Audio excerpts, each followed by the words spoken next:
Social మీడియాలోకి వచ్చిన కొత్తలో నేను కూడా వాట్సాప్ యూనివర్సిటీ స్టూడెంట్ని. ఆ మాట చెప్పుకోవడానికి నేనేం సిగ్గుపట్టలేదండి. ఎందుకంటే సోషల్ మీడియాలోకి వచ్చిన కొత్త పొరపాట్లు సహజం. నేను ఆ పొరపాటు తెలుసుకున్నాను. ఒక గ్రూప్లో యాడ్ చేస్తారు మనల్ని.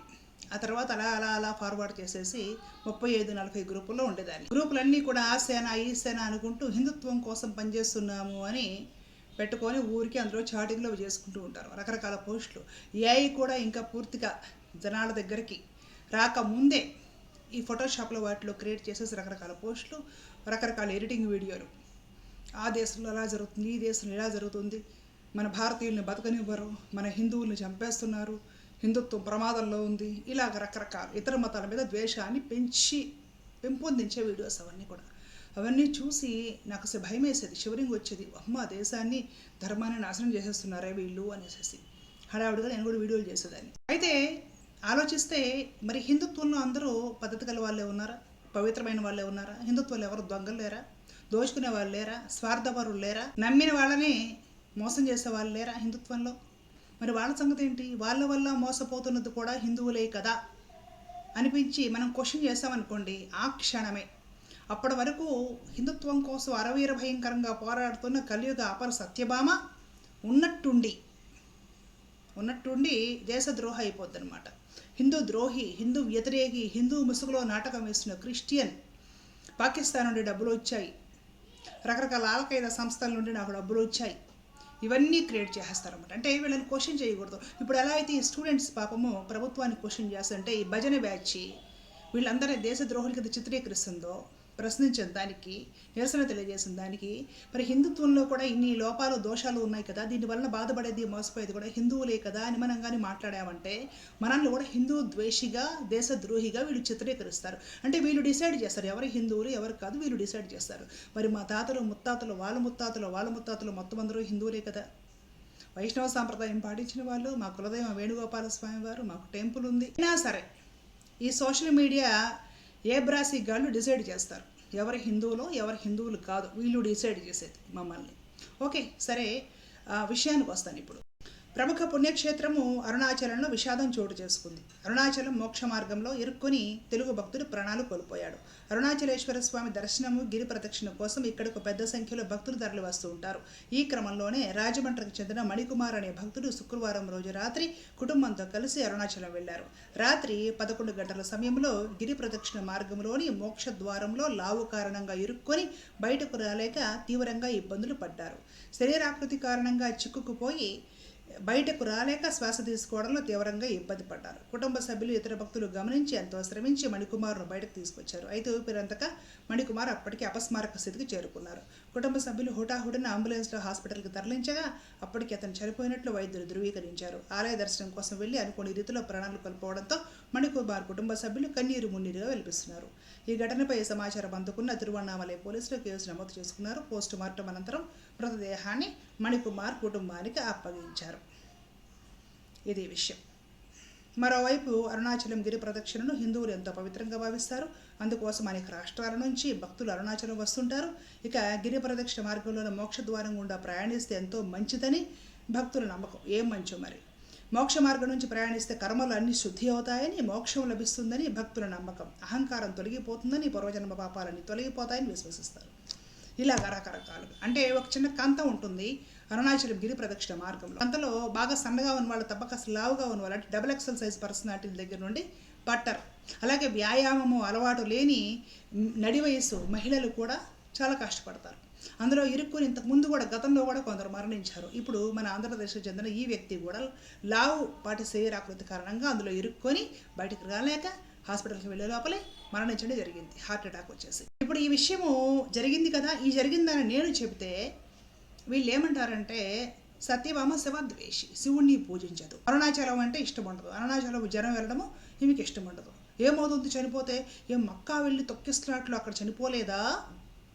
అంటే మక్కా తొక్కిస్లాట్లో వాళ్ళు చనిపోయారు కాబట్టి మన హిందువులు కూడా పోటీపడి గొడవకి వెళ్ళి అక్కడ చచ్చిపోవాలి. ఇది అనమాట హిందుత్వ ఉన్మాద భావజాలం. అలా ఆ ఉన్మాదంలో ఉంటే సత్యభామ కట్టర హిందువు, ఇలా వద్దురా మీ ప్రాణాలు మీరు రక్షించుకోండిరా అని సమాజానికి హితవు చెబితే దేశద్రోహి, పాకిస్తాన్ ఏజెంట్. అంటే ఈ వెధవలు డిసైడ్ చేస్తారు ఎవరు హిందువులు ఎవరు కాదు, వీళ్ళు ఫిల్టర్ చేసి చెప్తారనమాట.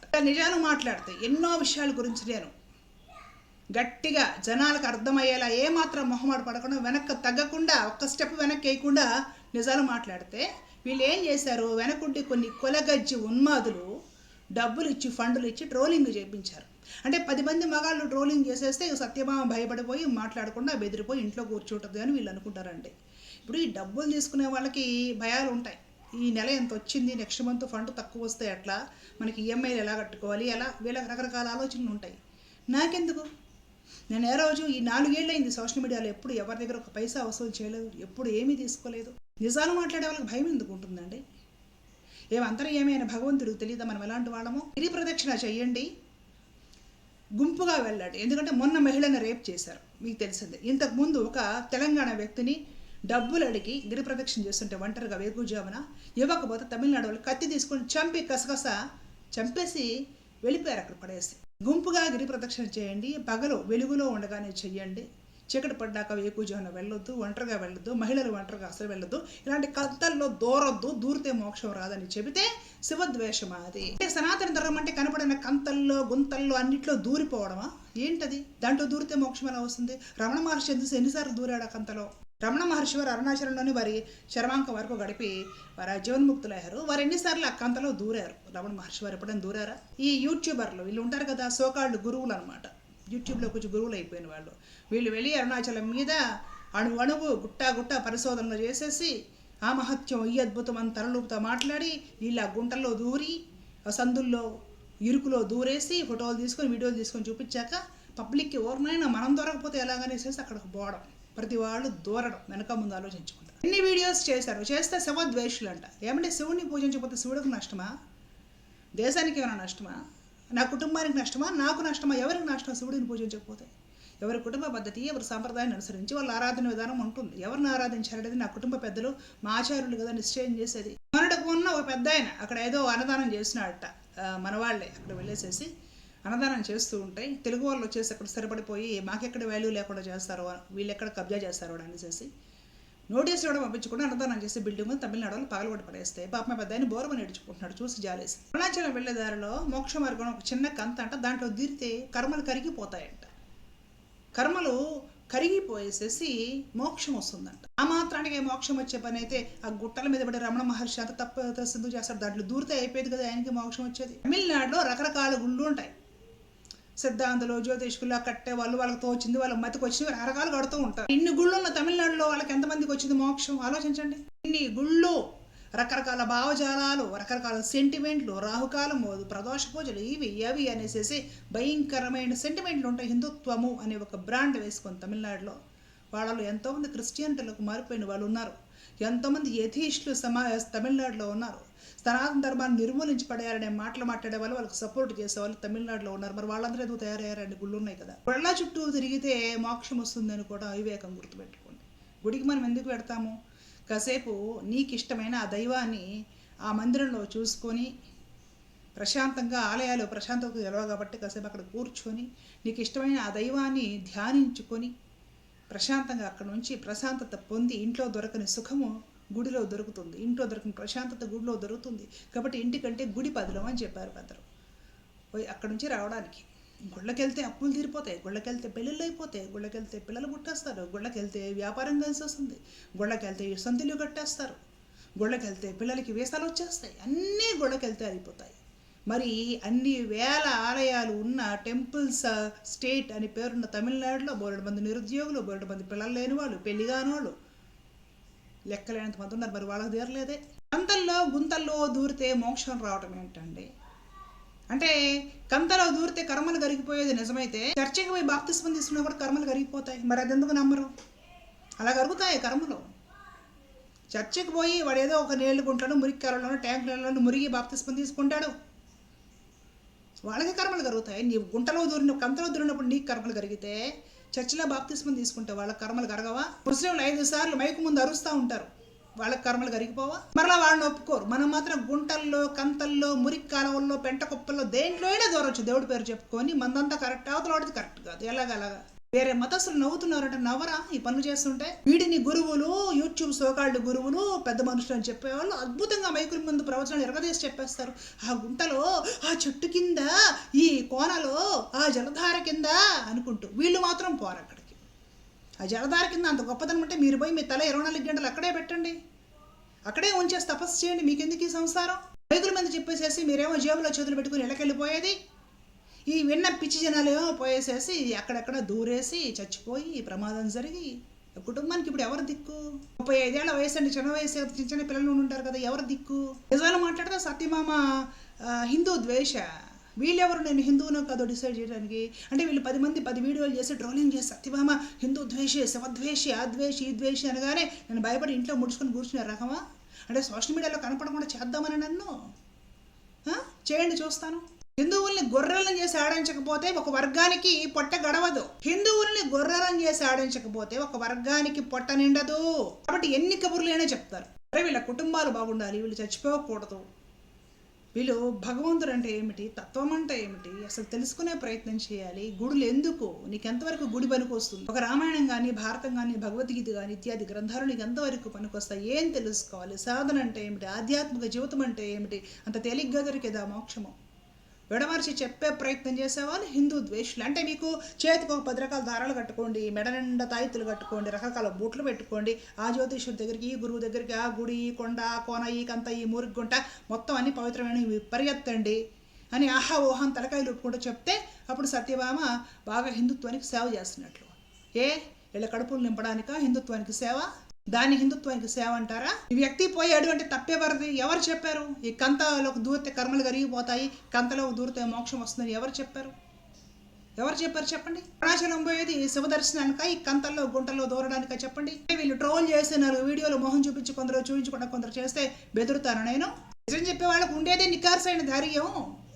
డబ్బుల కోసము, ఫండ్ కోసము, నిరుద్యోగ సమస్యకి వీళ్ళందరికీ యూట్యూబ్లో వచ్చేసి జయ శ్రీరామ్ హిందుత్వం అనేసి అరుచుకొని ఫోన్పేలు స్కానర్లో పెట్టుకొని ఏదో ఒక హిందూ సంస్థ ముద్ర వేసుకొని డబ్బులు తీసుకొని వీళ్ళు నిరుద్యోగం వదిలేసి ఉద్యోగులు అయిపోయారు. వీళ్ళు కట్టారు హిందువులంట. మొదటి నుంచి తరతరాలుగా వారసత్వంగా సాంప్రదాయాలు అన్నీ పాటించుకుంటూ నిష్ఠగా ఆహార నియమాలు అన్నీ కూడా పాటించుకుంటూ వచ్చే వాళ్ళేమో హిందూ ద్వేషులంట, పాకిస్తాన్ ఏజెంట్లంట, తీవ్రవాదులంట, ఇంకోటంట.